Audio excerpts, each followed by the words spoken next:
Hello students, how are you? Myself Parveen Yadav, Assistant Professor in CSC and BCA Department in St. Andrews Institute of Technology and Management.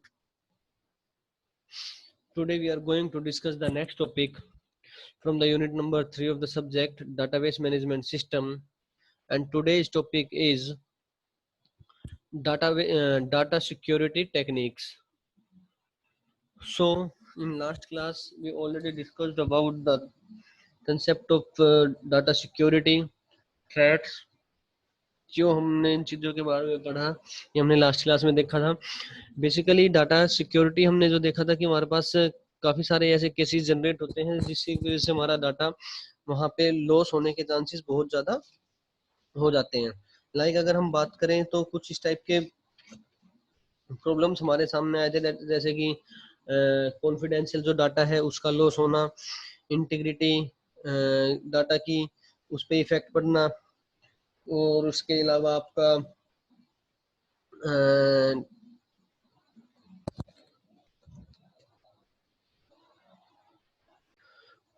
आपका integrity, confidentiality, availability of data, और ये सारी की सारी चीज़ें हमारे पास वहाँ पे प्रॉब्लम क्रिएट होती थी डाटा सिक्योरिटी के अंदर।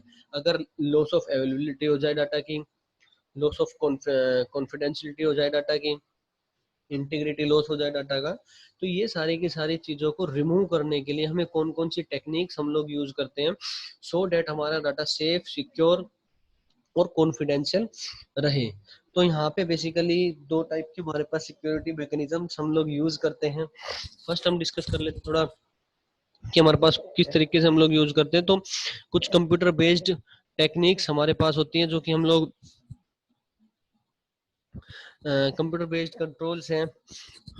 The different forms of countermeasure to threats on computer system range from physical control to managerial procedures. In spite of the range of computer-based controls that are pre-existing, it is worth noting that usually the security for database is good as that of the operating system due to the close association among them. So basically हमारे पास हम अपने data को secure करने के लिए हमें कोई क्या क्या चीजें यूज करनी चाहिए। Access authorization, access control, views, आपका backup and recovery of data, आप लोगों के पास बैकअप रहे, आप लोग उस डाटा को टाइम टू टाइम रिकवर कर सके अगर कुछ प्रॉब्लम क्रिएट हुई है तो। डाटा की इंटीग्रिटी होना, इंक्रिप्शन। सो ये कुछ टेक्निक्स हैं, ये कुछ वेज हैं जिसके थ्रू हम अपने डाटा को सिक्योर रख सकते हैं। तो बेसिकली फर्स्ट हम यहाँ पे बात कर लेते हैं एक्सेस कंट्रोल की। सो हमने दो स्टेप्स की यहाँ पे बात की थी। फर्स्ट इज आपका जो दो टाइप्स है security mechanism of data. First है आपके पास discretionary access control, that is DAC, and the mandatory access control. Discretionary में आपके पास क्या होगा कि हम किस यूजर को प्रिविलेजेस दे रहे हैं, किस यूजर को प्रिविलेजेस नहीं दे रहे हैं, किस टाइम पे हम लोग उसको पर्टिकुलर यूजर को प्रिविलेज देना है या नहीं देना है, वो हमारे डीबीए का काम है। और जबकि मैंडेटरी एक्सेस कंट्रोल में हमारे पास क्या होगा कि हम लेवल सेट करते हैं कि किस लेवल तक की हमें सिक्योरिटी या किस लेवल तक का हमें एक्सेस उस पर्टिकुलर यूजर को प्रोवाइड कराना है by using the DAC system. So यहाँ पे हम एक्सेस कंट्रोल की जब हम बात कर रहे हैं तो यहाँ पे आपके पास फर्स्ट है कि access control is a security technique that can be used to regulate who or what can view or use resources in computing environment. Means कि कौन यूजर है, किस टाइप का यूजर है, और वो क्या चीजें वहां पे सर्च करना चाह रहा है या क्या चीजें वहां पे हमारे रिसोर्सेज को कितने किस लिए यूज करना चाह रहा है या रेगुलेट करना चाह रहा है। तो वो एक टेक्निक है जिसके थ्रू हम ये चीजों को पता लगाते हैं या हम उसको एक पर्टिकुलर एक्सेस वहां पे देते हैं। So there are two main types of access controls, जिसमें कि आपके पास फिजिकल है एंड लॉजिकल है। So physical access control limits access to campus, buildings, rooms, physical IT assets. Means physical में जो भी आपके नियर अबाउट है तो वो सारे के सारे आपके पास फिजिकल एक्सेस कंट्रोल के अंदर आएंगे।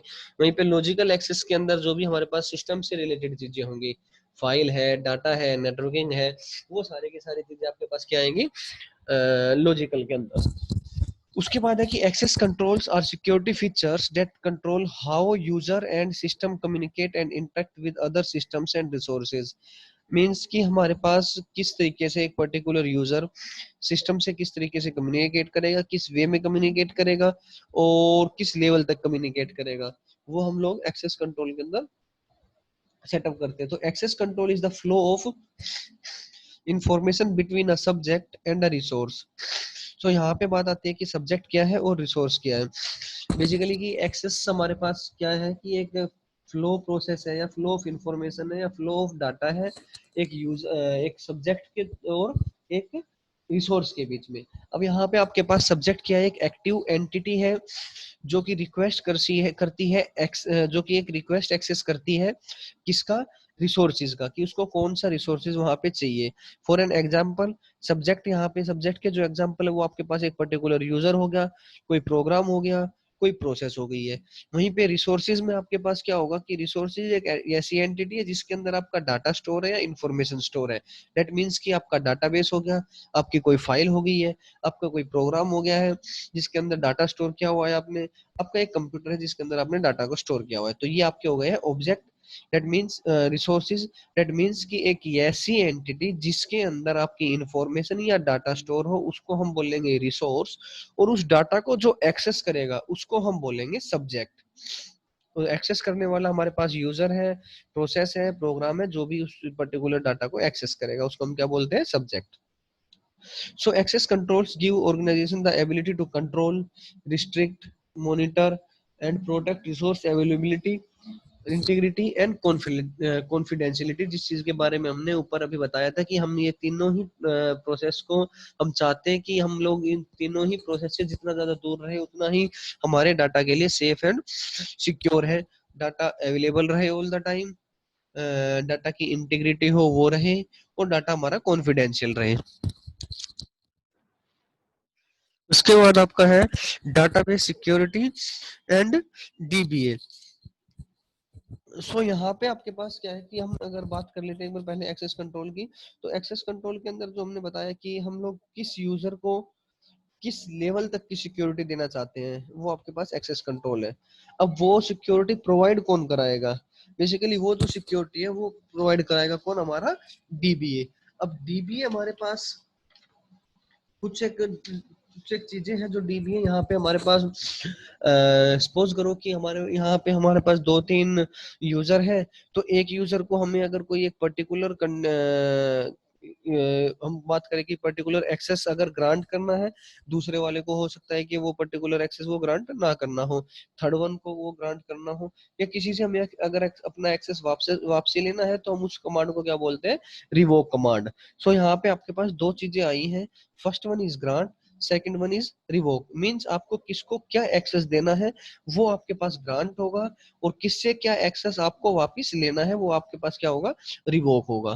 सो DBA has a DBA account in the database. Main function हमारे पास डाटाबेस के अंदर डीबीए का है। Sometimes these are called as systems और सुपर यूजर अकाउंट। डीबीए को हम लोग सिस्टम भी बोलते हैं, सुपर यूजर अकाउंट भी बोल देते हैं। These accounts provide powerful capabilities such as, कौन कौन से यहाँ पे होंगे, account creation, privilege granting, privilege revocation, security level assignment. Account कौन सा क्रिएट होगा, उसके बाद कौन सी परमिशन ग्रांट की जाएगी, कौन सी परमिशन को रिवोक किया जाएगा, वापसी लिया जाएगा, और सिक्योरिटी लेवल किस टाइप का होगा। सो यहाँ पे जो एक्सेस जो आपका एक्शन नंबर वन है दैट इज अकाउंट क्रिएशन, वो हमारे किसके अंदर आता है, एक्सेस कंट्रोल के अंदर। कि हमें अकाउंट क्रिएट कर दिया, उसके अंदर जो भी प्रोसेसेस होंगी वो हमारे पास डायरेक्टली क्या आ जाएगा, एक्सेस कंट्रोल के अंदर। प्रोसेस नंबर टू या स्टेप नंबर टू और थ्री, डेट इज आपका जिसमें हम लोग ग्रांट या रिवोक कर रहे हैं, वो आपके पास किसके अंदर आएगा, डिस्क्रिशनरी के अंदर, जिसके अंदर हमने बोला था कि हमें कौन सी परमिशन या कौन सी प्रिविलेजेस हमें देने हैं, या हमें कौन सी प्रिविलेजेस पर्टिकुलर यूजर से वापसी लेने हैं। तो देने के लिए हम लोग ग्रांट और लेने के लिए रिवोक। सो वो दोनों चीजें आपके पास सेकंड और थर्ड स्टेप में। उसके बाद है जो फोर्थ वन, वो है आपका सिक्योरिटी लेवल असाइनमेंट, जो कि हमारे पास आता है मैंडेटरी एक्सेस कंट्रोल या मैंडेटरी ऑथोराइजेशन बोल दे। आपका ऑथोराइजेशन और एक्सेस दोनों ही सेम चीजें हैं, दोनों ही इंटर रिलेटेड है। मैंडेटरी के अंदर हमने जैसा पहले डिस्कस किया कि हम लोग लेवल सेट करते हैं सिक्योरिटी का, कि किस लेवल की सिक्योरिटी हमें पर्टिकुलर डाटा को पर्टिकुलर यूजर को प्रोवाइड करानी है, और वो हम सारा का सारा काम डिस्क्रिमिनेटरी जो हमारे पास है, discriminatory access control that is DAC, उसके थ्रू हम लोग ये सारा काम करते हैं। ये आपका था डीबीए का। अब डीबीए का यहाँ पे आपके पास अगर मैं बात करूँ तो डीबीए के पास डीबीए कौन कौन से प्रिविलेजेस दे सकता है, ले सकता है, वो है आपके पास टेबल को क्रिएट करना, एक पर्टिकुलर डाटाबेस बना दिया, उसके अंदर कोई पर्टिकुलर टेबल क्रिएट करना। एक यूजर को उसने प्रिविलेजेस दे दिया कि एक यूजर है वो उसको क्रिएट कर सकता है, उसमें वो आपका डिलीट कर सकता है। मींस अब यूजर नंबर वन दो चीजें कर सकता है, ऑन डिमांड जो डिमांड होगी उसके अकॉर्डिंग टेबल में फील्ड सेंटर करा के वो टेबल क्रिएट कर दे, और जो तब डिमांड आएगी उस टेबल को डिलीट कर दे। जो सेकंड यूजर होगा उसको वहां पे उसने एक्सेस दिया हुआ है कि जस्ट और जस्ट वो उसमें मॉडिफाई कर सके और डाटा को एंटर कर सके उस टेबल में, ये प्रिविलेज दिया हुआ है सेकंड वन को। और अगर उसको कुछ यहाँ पे और कोई क्वेरी रन करनी है तो वो थर्ड यूजर को दिया हुआ है। दैट मीन्स कि यहाँ पे हमारे पास डाटा सिक्योर, इस वजह से यहाँ पे हम लोग कह सकते हैं हमारा डाटा सिक्योर किस तरीके से हो गया, कि जो हमारे पास डाटा क्वेरी रन करना हमने किसी दूसरे यूजर को दिया हुआ है एक्सेस, टेबल के अंदर डाटा इंसर्ट करना किसी दूसरे यूजर को दिया हुआ है, और टेबल या हम बात करें एक व्यू जो क्रिएट होता है, हमारा स्कीमा जो हम लोग क्रिएट करते हैं, वो हमने किसी तीसरे यूजर को दिया हुआ है। मीन्स कि यहाँ पे आपने एक यूजर को कोई भी फुली कंप्लीट काम नहीं दिया हुआ है। सो उसके बाद है कि access protection, user account and database auditor. Basically यहाँ पे क्या होगा आपके पास कि whenever a person or group of person need to access database system, the individual or group must first apply for a user account। जब भी कोई person या कोई ग्रुप है वो अगर डाटाबेस को एक्सेस करना चाहता है तो उसको क्या करना पड़ेगा, पहले यूजर अकाउंट के लिए अप्लाई करना पड़ेगा। Then DBA will create a new account ID and password. उस यूजर के लिए पर्टिकुलर डीबीए क्या करेगा, एक यूजर आईडी और पासवर्ड क्रिएट होगी, उस यूजर को दी जाएगी, और वो यूजर उस पर्टिकुलर यूजर आईडी और पासवर्ड के थ्रू अपना लॉग इन करेगा।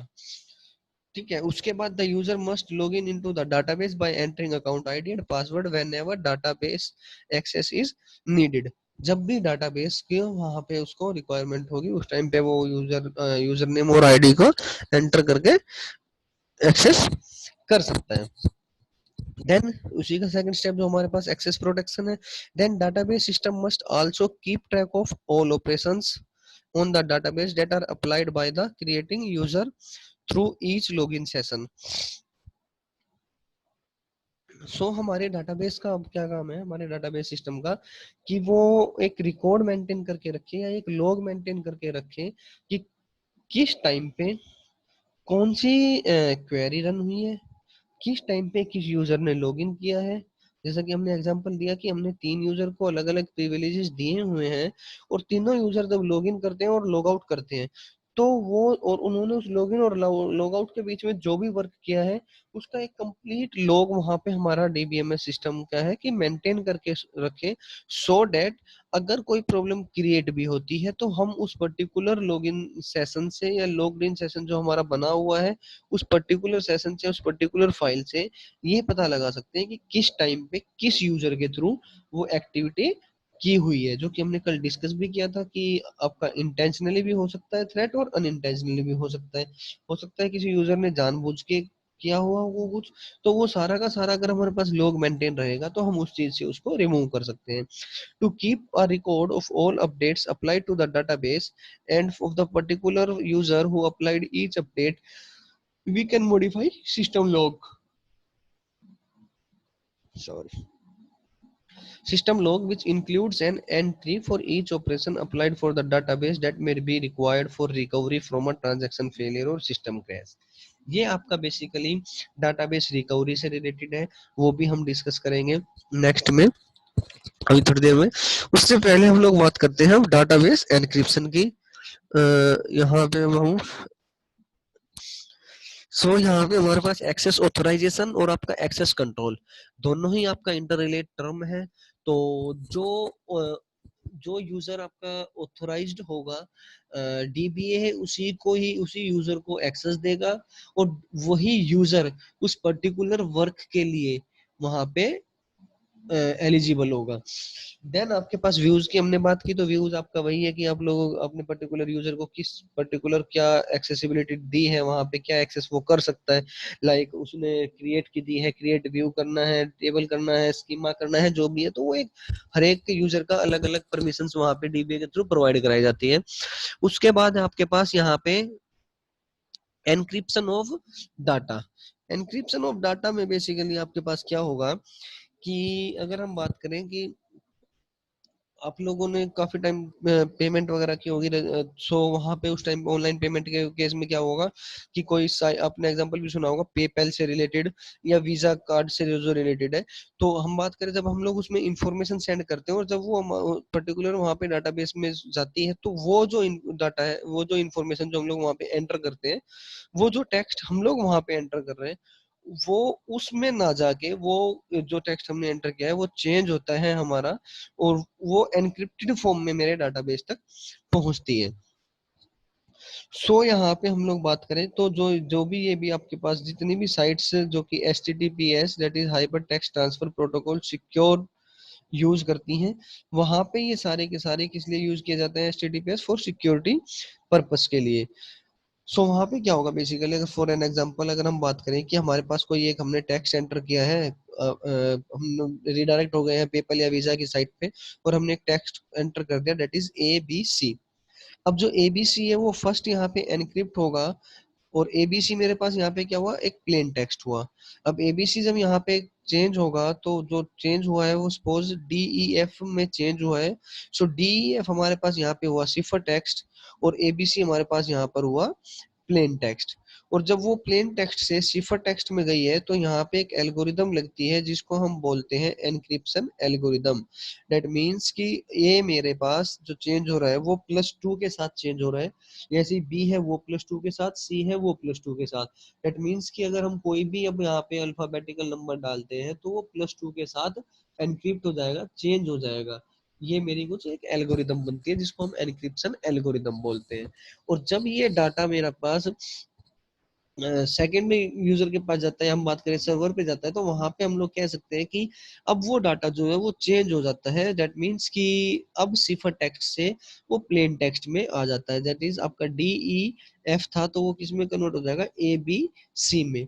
सो यहाँ पे अब जब सिफर टेक्स्ट जब प्लेन टेक्स्ट में कन्वर्ट हो रहा है, तो उस जो एल्गोरिदम जो वो जो एल्गोरिदम लग रही है, तो उसको हम बोलते हैं आपका डिक्रिप्शन एल्गोरिदम। अब इंक्रिप्शन के अंदर भी आपके पास कुछ एक कंसेप्ट और आते हैं, दैट इज पब्लिक की, प्राइवेट की, इस तरीके से। सो अगर हम बात करें एक नॉर्मल एग्जांपल के लिए कि सपोज कि एक नॉर्मल एग्जांपल कि BBA डिपार्टमेंट से सभी बच्चों को मेल जाए रिगार्डिंग कोई भी है सेशनल से रिलेटेड है या जो भी है, सभी बच्चों के पास मेल जाए फ्रॉम BBA डिपार्टमेंट। सो अब BBA डिपार्टमेंट जब सबके पास मेल कर रहा है, तो वो क्या होगा आपका प्राइवेट टू पब्लिक, कि एक के थ्रू किसके कितनों के पास गई है वो आपको हो जाएगा पब्लिकली। और अब जब पब्लिक जो आपके है, सपोज कि जितने भी आपके BBA फोर्थ सेमेस्टर में जितने भी स्टूडेंट है 50 25 जो भी है 30 के अराउंड, सो वो जब रिवर्ट में अगर वहां पे मेल भी करते हैं, तो अब वो क्या होगा, वहां पे एक की के थ्रू हम लोग ये सारा वर्क करते हैं। दैट इज मानो सपोज करो कि HOD BBA यहाँ से कोई मेल कर रही है गुड़गांव कैंपस, और वो अगर वहां पे BBA फोर्थ सेमेस्टर के पास मेल जाती है, तो एक पब्लिक की होती है that is 1 2 3 4 for an example. तो आप 1 2 3 4 जब उस पर्टिकुलर मेल के लिए डालोगे, तो वो मेल आपके सामने ओपन हो जाएगी। वहीं पे जब आप उस पर्टिकुलर मेल पर रिवर्ट बैक कुछ करना चाहते हो, तो एक प्राइवेट की होती है सभी यूजर की। दैट मीन्स अगर आपके पास 25 यूजर है, तो आप 25 यूजर की कोई ना कोई प्राइवेट की होगी, जिस की के थ्रू जो भी आपने रिवर्ट मेल की है उसको HOD BBA एक्सेस कर सकती है बाय एंटरिंग दैट प्राइवेट की, जो कि एक पर्टिकुलर यूजर ने जिसने भी रिवर्ट किया है उसकी कोई ना कोई एक प्राइवेट की होगी, जो कि HOD BBA वहां पे एंटर करेगी, और उस की के थ्रू उस पर्टिकुलर मेल को वहां पे ओपन कर पाएगी। तो ये आपका कुछ पब्लिक की प्राइवेट की का कंसेप्ट था। ठीक है, अब हम बात कर लेते हैं अपने एक और टॉपिक की, जो कि आपके पास है बैकअप एंड रिकवरी।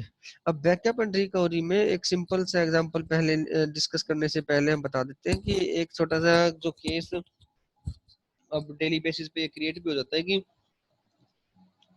ATM से आप लोग पैसे निकालो, पैसे निकलते नहीं है तो आपके पास एक मैसेज जनरेट हो गया जाता है कि डेबिटेड। आफ्टर सम टाइम हो सकता है कि विद इन अ सेकंड भी हो सकता है, विद इन अ मिनट भी, और कुछ घंटे में भी आपके पास रिवर्ट मैसेज आता है क्रेडिटेड का। तो वो प्रोसेस को हम रिलेट कर सकते हैं अपने पास बैकअप और रिकवरी से। तो थोड़ा सा इसका डिटेल करते हैं, उसके बाद देखते हैं किस तरीके से ये सारी प्रोसेस एग्जीक्यूट होती हैं। सो फर्स्ट हमारे पास कि every database management system should offer backup facilities. जितने भी डाटाबेस मैनेजमेंट सिस्टम्स हम लोग यूज करते हैं सभी को बैकअप फैसिलिटीज वहां पे होनी चाहिए to help with the recovery of a database. अगर कोई फेलियर वहां पे हो भी जाता है तो उसके थ्रू हम लोग डाटाबेस से बैकअप डाटा को रिकवर कर सके। It is always suitable to make backup copies of the database and log files at a regular period or for ensuring that the copies are in a secure location. In the event of failure that renders the database unusable, the backup copy and the detail of the captured in the log file are used to restore the database to the latest possible consistent state. Simple सा example शायद जल्दी से समझ में आ जाए, WhatsApp से related है। आप लोग व्हाट्सएप यूज करते हो, व्हाट्सएप में डाटा बैकअप भी रखते हो, कहीं ना किसी मेल आईडी पर आपका डाटा जो है वो एज अ बैकअप होता है। जब आप सिस्टम फोन चेंज करते हो या फोन गुम भी हो जाता है सो या अनइंस्टॉल भी कर दिया आपने और दोबारा से इंस्टॉल करते हो उस चीज को, सो वहां पे रिकवरी का ऑप्शन आता है, आप डाटा को रिकवर कर सकते हो एक पर्टिकुलर टाइम पीरियड तक। दैट मीन्स अगर हम लोग मैं बात करूं यहाँ पे कि सपोज कि अभी जून है और 7 जून आज हुआ है, तो 7 जून से लेकर 7 मई से लेकर 7 जून का एक टाइम पीरियड जो कि पूरे मंथ का डाटा आप लोग बैकअप रखते हो। बट 7 जून आने से पहले कुछ प्रॉब्लम क्रिएट हो गई है जिसकी वजह से आप उस डाटा को स्टोर नहीं कर पाए। सो वो जो एक टाइम पीरियड के बीच में जो डाटा बचता है वो आपका लॉस हो जाएगा, हम उसको रिकवर नहीं कर पाएंगे। वो क्यों? क्योंकि हमारे पास कुछ एक चेक पॉइंट्स बनते हैं, उसी के बारे में अभी नेक्स्ट डिस्कस भी करेंगे। इसके बाद आपका है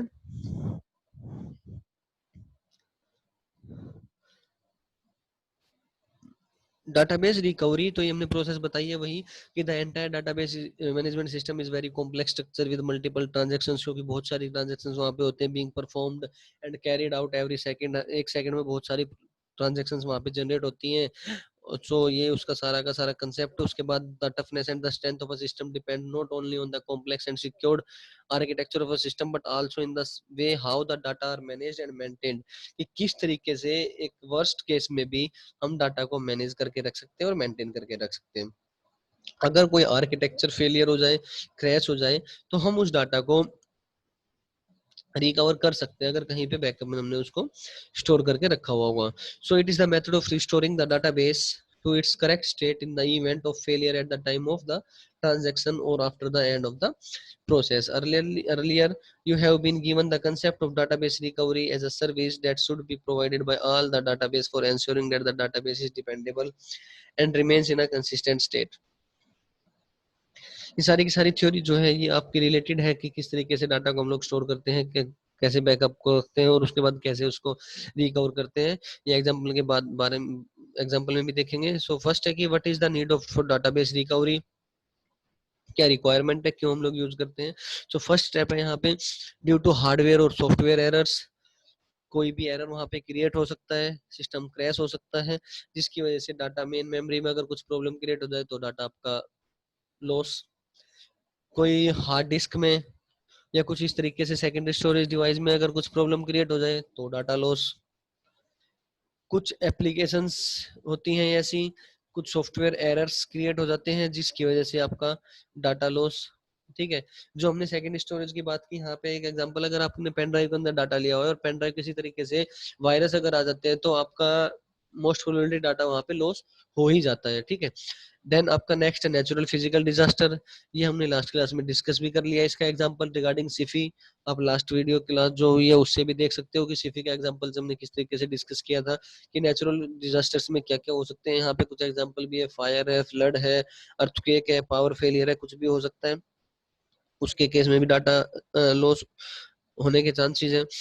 और अनइंटेंशनली डिस्ट्रक्शन ऑफ डाटा और directories by operator user, unintentional way में हो जाए या केयरलेस इंटेंशनल वे में भी हो जाए। डैमेज और इंटरनेशनल इंटेंशनल करप्शन, और हैम्परिंग ऑफ डाटा जो हमने बताया था लास्ट क्लास में भी कि इंटेंशनल कैसे और अनइंटेंशनल किस तरीके से। अब रिकवरी फैसिलिटीज में क्या क्या चीजें हैं हमारे पास। Backup mechanism makes backup copies at a specific interval for the database. Backup mechanism यहाँ पे यूज हो सो डेट कि हम लोग डाटा की कॉपी को एक स्पेसिफिक इंटरवल ऑफ टाइम पे डाटाबेस की स्टोर करा सके कहीं ना कहीं।